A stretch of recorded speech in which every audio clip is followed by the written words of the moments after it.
था राजा शक्ति देव। वो बहुत घमंडी और लालची था।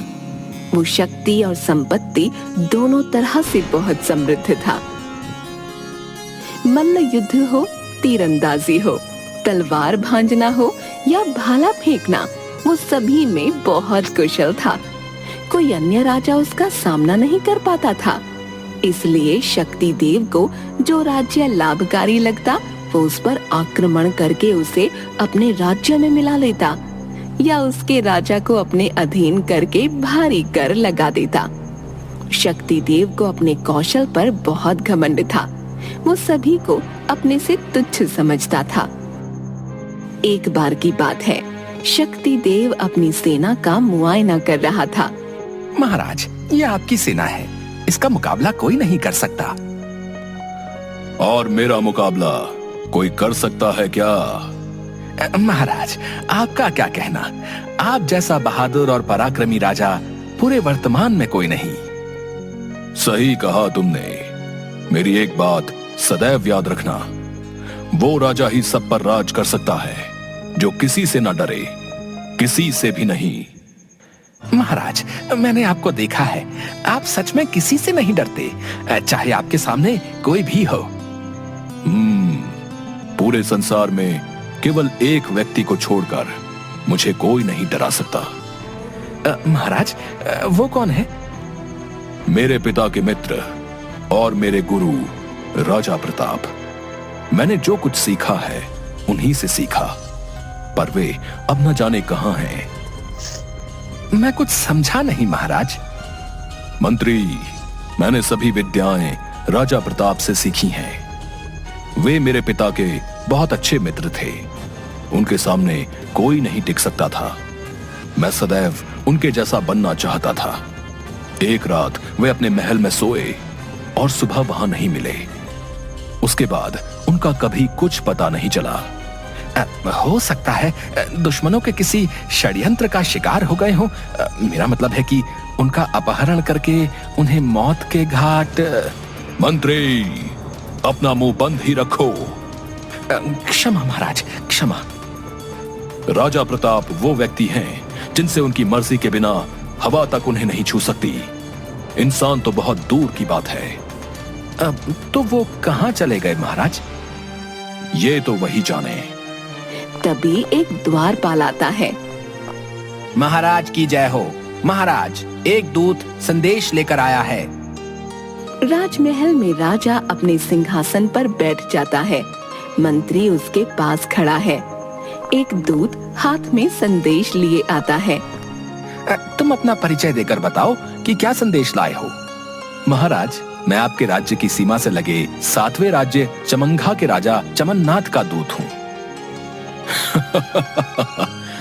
जिस राज्य का नाम ही उपहास पूर्ण है, वहां का राजा कैसा होगा? महाराज, चमंघा राज्य की 70% धरती जंगलों से भरी है। वहां चमंघा जाति के आदिवासी रहते हैं, इसलिए हमारे राज्य का नाम चमंघा ही हमारी पहचान है।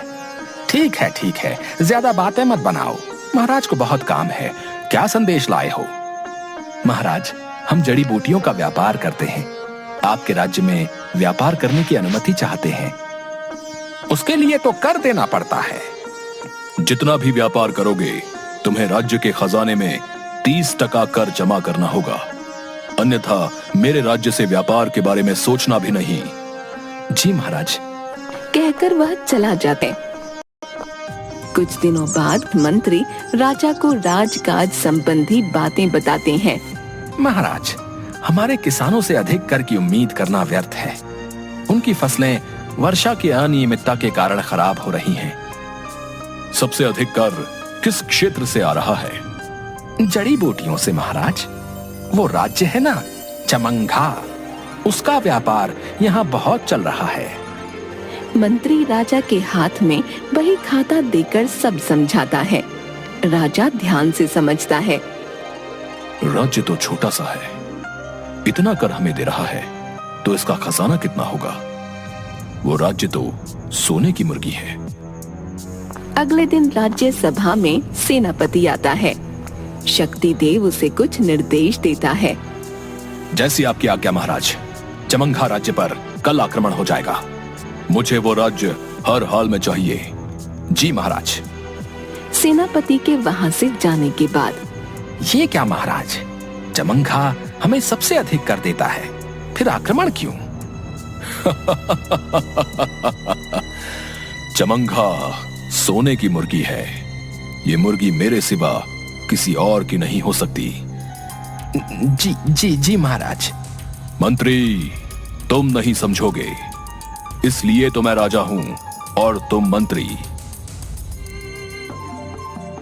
अगले दिन सेनापति बौखलाया हुआ राज्य सभा में आया। महाराज महाराज।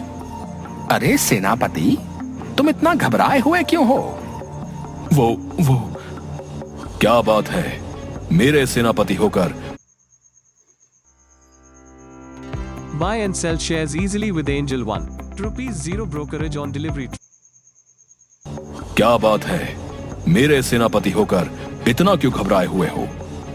महाराज, वो चमंघा राज्य जितना छोटा दिखता है, वास्तव में बात वो नहीं लग रही। मैं कुछ समझा नहीं। महाराज, हमारी इतनी बड़ी सेना उनकी छोटी सी सेना के सामने 1 घंटा भी नहीं टिक पाई। सैनिक डरकर भाग आए। क्या मेरी सेना डर गई उन चुटकी भर सैनिकों से? और तुम मुझे कौन सा मुंह दिखाने चले आए? तुम खुद युद्ध में जाओ। मुझे चमंघा किसी भी हाल में चाहिए। यदि युद्ध में हारे तो मैं तुम्हें मार डालूंगा। सेनापति हाँ में सिर हिलाकर चला गया। सोचा नहीं था ऐसा होगा। चमंघा तो बहुत छोटा सा राज्य है। खामोश।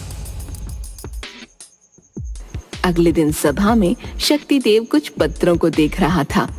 तभी मंत्री बौखलाया हुआ आया। उसे देखकर, क्या हुआ?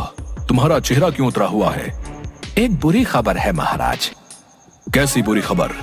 महाराज, कल सेनापति स्वयं युद्ध के लिए गए, किंतु लौटे नहीं। न जाने कहां गायब हो गए हैं। कायर कहीं का, डर कर छिप गया है। मंत्री कुछ नहीं कहता। युद्ध का क्या हाल है? हम हार गए। हमारी पूरी सेना भाग खड़ी हुई है महाराज। ऐसा क्या है वहां? अब मैं खुद वहां जाऊंगा।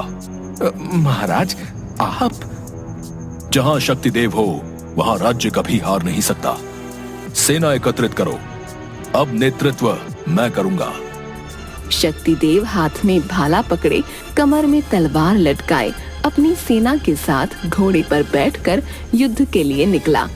युद्ध चमंघा के जंगल से लगे एक मैदान में लड़ा गया। शक्तिदेव की सेना युद्ध में भारी पड़ रही थी। तभी जंगल से कुछ आदिवासी हाथों में त्रिशूल लिए दौड़े आए। सभी ने माथे पर तिलक लगाया हुआ था। उनका रौद्र रूप देखकर शक्तिदेव की सेना भागने लगी। शक्तिदेव स्थिति भाप गया और आदिवासियों के सामने वो अकेला आ खड़ा हुआ। 5-5 लोगों को एक साथ मार भगाया। आदिवासी शक्तिदेव का पराक्रम देखकर हैरान थे। तभी 2 आदिवासी वापस जंगल में भाग गए। उन्हें देखकर शक्तिदेव घमंड से बाकियों पर चिल्लाया, तुम लोग भी भाग जाओ, वरना मैं किसी को नहीं छोड़ूंगा। 10 आओ, चाहे 100, चाहे 1000, तुम लोगों के लिए मैं अकेला ही काफी हूँ। बाबा आ गए, बाबा आ गए। जंगल में से एक बूढ़ा व्यक्ति, किंतु हट्टा कट्टा, माथे पर तिलक लगाए, लंबी लंबी दाढ़ी मूंछ, हाथ में त्रिशूल लिए आया। उसे देखकर शक्तिदेव ठहाके लगाकर हंसने लगा। अच्छा, तो अब तुम आए हो। चमंघा में सभी युवा मर गए लगता है। जो बुढ़े लोग युद्ध करेंगे। क्यों, तुम्हें कोई आपत्ति है? युद्ध बराबरी का हो तो युद्ध कहलाता है। तुम्हारे साथ तो खेल होगा। ठीक है, तो ये खेल अब केवल हम दोनों के बीच ही खेला जाएगा। ये बेचारे निर्दोष लोग क्यों बीच में पड़े? इतना रक्त बहाना ठीक नहीं। सभी सैनिक युद्ध रोक कर दोनों को देखने लगे। चल आजा, तुझे खेल खेलना सिखाता हूँ। अरे अपना ये त्रिशूल तो ले ले, वरना बेमौत मारा जाएगा। तेरे जैसों का घमंड चूर करने के लिए इसकी कोई आवश्यकता नहीं है। बाबा, इसके पास शस्त्र है, आप निहत्थे इसका सामना करेंगे। कोई बीच में नहीं आएगा। तूने मुझे नहीं, अपने काल को ललकारा है। कहकर शक्ति देव ने भाले से बूढ़े पर प्रहार किया, किंतु बूढ़े ने न केवल भाला पकड़ा बल्कि उसे शक्ति देव से छीनकर बीच में से तोड़ दिया। शक्ति देव हैरान रह गया। उसे अंदाजा नहीं था कि इस बूढ़ी देह में इतनी ताकत व ऊर्जा हो सकती है। तब शक्ति देव ने अपनी तलवार निकालकर बासु पर प्रहार किया, लेकिन बूढ़े ने तलवार पकड़कर दूर फेंक दी। शक्ति देव की आंखों से क्रोध झलक रहा था।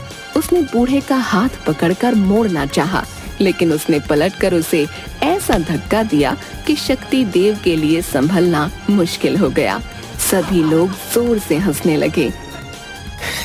घमंडी राजा, देखी बाबा की ताकत। सुनकर गुस्से में शक्ति देव बूढ़े के पीछे भागा। उसने बूढ़े को धक्का दिया तो वह पास पड़े लंबे बांस से टकरा गया।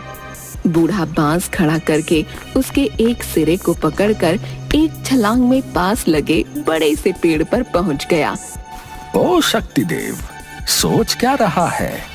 चल आजा, खेल खेलते हैं।